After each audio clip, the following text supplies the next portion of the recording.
নতুন 14,000+ আমরা পরীক্ষার্থীকে অন্তর্বর্তীকালীন সরকার নিয়েছে, এমন প্রসেসে নিয়েছে যেটা এখন আমরা ফুল ভেরিফাই করে তাদেরকে চাকরিতে বসাতে পারছি না। কত গেল? যেখানে গোয়েন্দা অধিদপ্তর প্রকাশ করেছে যে এই নিয়োগটি অত্যন্ত স্বচ্ছ নিয়োগ এবং এবারই হচ্ছে সম্পূর্ণ কোটাবিহীন নিয়োগ হয়েছে। সরকারি প্রাথমিক বিদ্যালয়ের সহকারী শিক্ষক নিয়োগে সুপারিশপ্রাপ্ত হয়েও যোগদান করতে পারেননি 14,000-এরও বেশি চাকরি প্রার্থী। চূড়ান্ত ফল প্রকাশের 2 মাসের বেশি সময় পার হলেও তাদের যোগদান করানো হয়নি।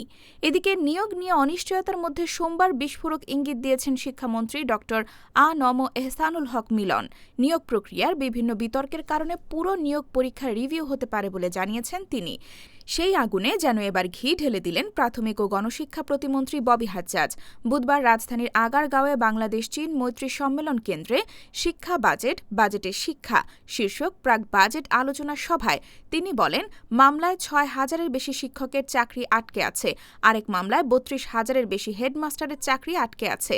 নতুন 14,000 শিক্ষকের পরীক্ষা অন্তর্বর্তী সরকার নিয়েছে, এমন প্রসেসে নিয়েছে যেটা এখন আমরা ফুল ভেরিফাই করে তাদেরকে চাকরিতে বসাতে পারছি না।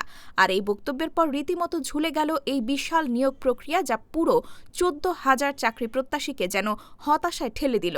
তারা মনে করছেন স্বাস্থ্য পরীক্ষা ও ভেরিফিকেশন শেষ হওয়ার পর নতুন করে রিভিউ করার সিদ্ধান্ত অযৌক্তিক এবং সময় ক্ষেপণের কৌশল। মঙ্গলবার ঢাকা বিশ্ববিদ্যালয়ের কেন্দ্রীয় গ্রন্থাগারের সামনে এর প্রতিবাদে এক সংবাদ সম্মেলনও করেন তারা। এ সময় তাদের মেধার জয় হোক, নিয়োগ দ্রুত হোক, যোগ্যতার সম্মান চাই, নিয়োগপত্র এখনই চাই ইত্যাদি লেখা সম্বলিত প্ল্যাকার্ড হাতে দাঁড়িয়ে থাকতে ও স্লোগান দিতে দেখা যায়।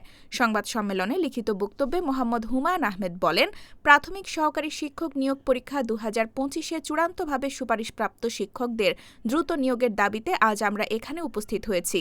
তবে কি লেখা আছে এই চাকরি প্রত্যাশীদের ভাগ্যে তা কেবল সময়ই বলে দেবে।